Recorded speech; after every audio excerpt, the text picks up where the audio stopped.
So what's going on? Let's ask Grant Shapps how he can possibly sit there and admit that they're in charge of anything. Grant, a very good morning to you. Morning. The people are pretty angry, Grant. They're sick to death of the way the Tory party's been running this country, and I speak as a supporter of yours. I speak as somebody who thought Boris Johnson was a great idea and was a great leader for this country in 2019.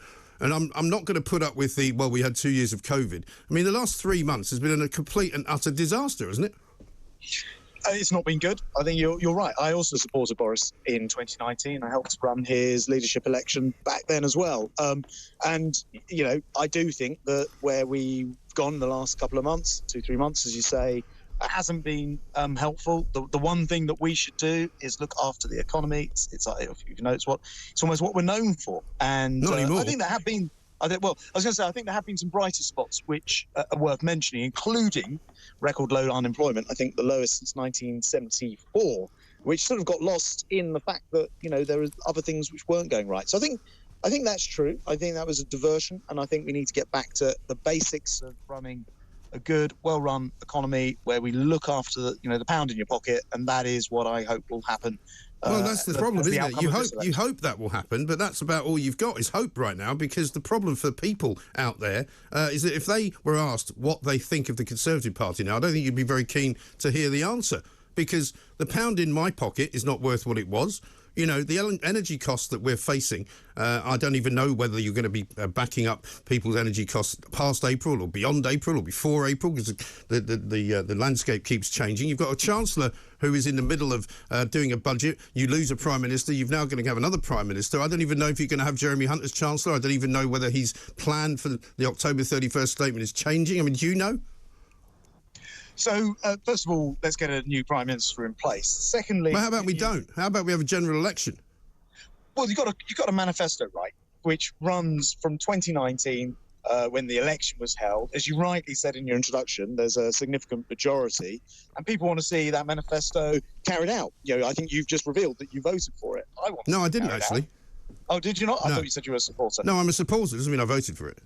Oh, I see. OK. Well, either way, that's a manifesto that the country voted for with a significant majority. And we want to see it carried out. And actually, if it is Rishi who is the successful outcome, the winner, we'll get back to that, won't we? He's actually said we want to implement the main thrust of the 2019 manifesto, notwithstanding the fact that I know you say don't mention it, but there were 2 years of COVID. There's a war which has pushed up energy prices and inflation here and globally. But we do want to get back to that and delivering on what we said we'd do. And in a couple of years' time, people will be able to make a judgment in the round to see whether we actually... Yeah, but a lot of people don't have a couple of years' time because they'll have run out of money by then. Rishi Sunak taxes me more than he's ever taxed anybody since the Second World War. The Tory party is now a party of high tax, which I don't think is a very conservative way of looking at the economy, and a party of high spend, which I also don't think is a very conservative way of looking at the economy. Do you? Well, I don't agree with your description there. And, you know, you're saying about high taxes, but you also accept there was £407 billion that had to be spent. Well, I don't actually. No, I don't accept that. Oh, really? There was a lot of. So you would have let those companies go bust?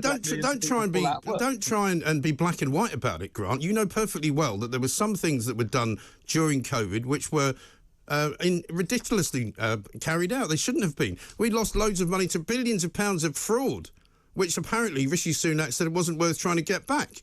We gave money to companies. We gave money to companies that were formed the day before they applied for grants. That is, to me, gross financial negligence. Why did that happen? Yeah, with respect, I don't think Rishi Sunak or anyone else has said that's not worth getting back. And in fact... Well, they're not trying to get it back, are they? That's not true. $1.5 billion has already been recovered and more prosecutions are underway. But look, this was unprecedented. Suddenly, and I remember this well, because I had constituents approaching me about it every single day, people were literally in fear of losing their businesses, of losing their jobs, and action had to be taken at record speed. Lots of people did lose their jobs because they weren't covered by the scheme. Well, I mean, here we are, as I said at the top of the interview, in a position where we've got record levels of employment since 1974, record low unemployment. So, you know, I think you're right in a sense that I'm not trying to sort of come on and pretend everything was dandy and there were no problems. Well, that would be ridiculous, wouldn't it? Of course. And we did make mistakes during COVID. I was Transport Secretary through that time. I look back now, particularly with the benefit of hindsight, at all the changes we had to make to travel arrangements and the rest of it, and I think we'd know how to handle it better. But we had not been through a pandemic globally. And I think in this country, where we jabbed people first, we did the vaccinations first, helped to vaccinate more people around the world than any other nation, thanks to the Oxford AstraZeneca being sold at cost price, by the way. I think because of that, actually, we have a pretty good record. The NHS is completely and utterly unworkable. The border force can't actually manage to police our borders. We've got police who can't arrest people or charge anybody with anything. The whole country is in the dustbin. Well, if you don't mind me saying, that's a slightly tabloid view of the world. Oh, really? Okay, so tell me what's going on the south coast of this country this morning. How many people do you think are going to arrive? They're going to be put into a bus. They're going to be taken to a hotel where they're not going to be charged any money at all, and they're going to be given food, and they're going to be given shelter, and they're going to be people who are living next door to them who can't afford to put their heating on. How do you think that is a Conservative policy that is in any way a success? So I was going to say, you're making a slightly different point, and I'll address that. I was just going to say, as my first visit as Home Secretary, I've actually just been to talk to the police in Hertfordshire this morning. I've been to the custody cells, and I've seen that operating properly. You said nobody is being arrested. Look at the rates. Look at the rates of charges for burglary. Look at the rates of conviction for burglary. Look at them. Yes, but look at things like police numbers, right? I've just been with a constabulary who have increased their police numbers by 200. They're putting them up by another 100 across the country. We're on track to get 20,000 extra police. But I'm not. It doesn't matter if they're not arresting anyone, does it? But you accused me of being black and white before. You are being extremely. Well, what I'm giving you, Grant, is what I'm giving you, Grant. Not arresting anyone. Grant, what I'm giving you is statistics which the Home Office have produced on the paucity of convictions on almost every single crime that you can mention. And what I'm also telling you about is the voice that I hear every day from people that call my show and complain about not being able to see a doctor, not being able to see a dentist, not being able to get a burglary solved, not being able to get their car retrieved because it's been stolen. I'm just telling you what the people tell me. So, look, as I say, you're never going to... we've got a lot of different things that have to be worked through and many, many different pressures, and I don't disagree with you about that. But the idea that nothing ever gets solved and what have you, that we're all going to hell in a handcart, I disagree with, because I've just met the professional men and women, particularly in policing, for example, just now, who are doing a tremendous job, who are looking after the victims of domestic abuse, by the way, who are prosecuting people and arresting people, doing police officers that I speak to, Grant, tell me that one of the reasons that they have difficulty doing as much anti-crime activity as they would like is because they're doing all sorts of other jobs, like social services, like social care, like stopping people who have got mental health problems from throwing themselves off bridges, and taking people to hospital because the ambulance service is knackered. Yeah, no, you certainly. I've just been talking to the Chief Constable about that this morning in Hertfordshire, because it is the case that police end up doing a lot of different things which are at the edges of where you might want them. For example, at hospitals where you might need a couple of officers to look after somebody, perhaps who has mental health issues, is injured, and they can't get those police officers back out on the streets. I think that's one of the many, many issues that I'll be looking at. So, look, I'm not disagreeing with everything you say. The world is not all fine and dandy. I'm not saying that either. But nor is it the kind of black and white picture that you are representing. There are many, many good people trying to do the job. There are lots of good people in this country. The people of this country are not the problem. It's the politicians that are the problem, because you lot seem to have forgotten that we put you in place to do our bidding for us, that we pay your wages, that we give you money through tax to spend responsibly, not to do with what you will. With respect to you, you haven't been with me this weekend, but had you have been, you would know that I was out on the doorstep talking to my constituents, hearing from them. And what did they tell you? Very much. Well, I was going to say very much aware of their concern, because I was the one who was out knocking on doors. All right. Well, tell me what they said. Lots of different concerns. A lot of people's concerns will relate to their local areas. A lot of time, it can be very local issues to do with speeding traffic, concerns about the neighbourhood and that sort of thing. Obviously, there are national issues of concern. But I just say, you're very, very keen to present this in black and white terms as if that the whole thing is unique to us. Every Western country, thanks to Putin's invasion, is going through an extraordinary period of very high inflation rates, much higher interest rates as a result, in order to try to suppress those inflation rates. and all of the problems that therefore come about.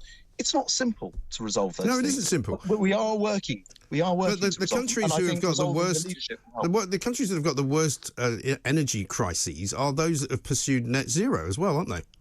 No, I don't. Yes, they are. America does not have the same problems because it hasn't done the same things, and it has got much more of its own, much more of its own energy. Exactly. Yeah, they have natural resources and. Well, so do we. We just don't use them. But European-wise, actually, I think we do pretty well, as it happens, in terms of our energy mix. We're not reliant on one single form of energy. In fact, we were only reliant on about 3% of Russian gas. So that's been a lot better for us than, for example, it was. Yes, but we've been importing, but we've been importing gas, right? When we could have our own.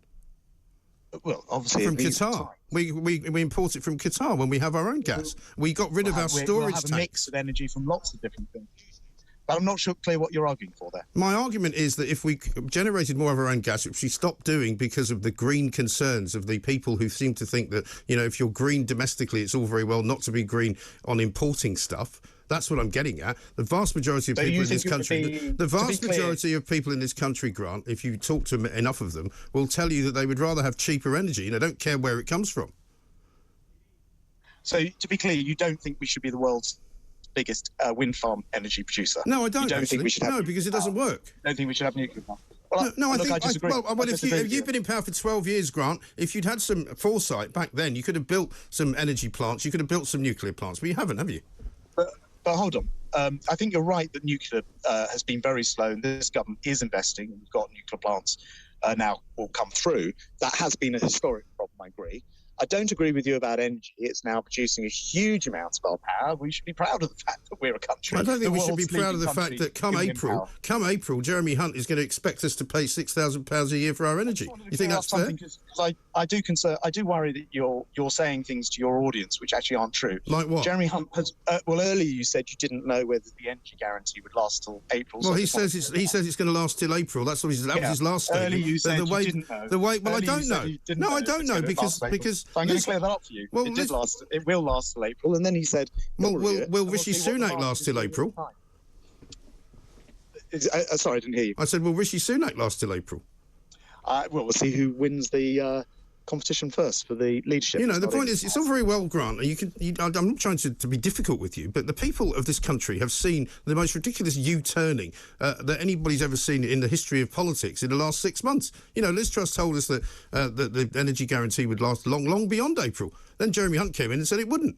Kwasi Kwarteng said he wasn't going to leave his office, and then he did. Liz Truss said she wasn't a quitter, and then she quit. You know, what are we supposed to believe? Well, I think today and this week is an opportunity to put all that behind us, and I hope that's very much what happens. Let's face it, Rishi Sunak predicted this would be what would happen if we pursued a policy of cutting taxes and borrowing money to do it.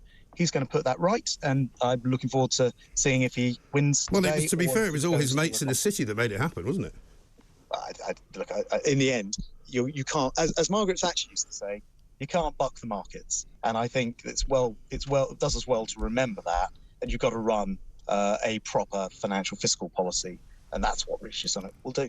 Okay, Grant Shapps, thank you very much indeed. Grant Shapps, Home Secretary.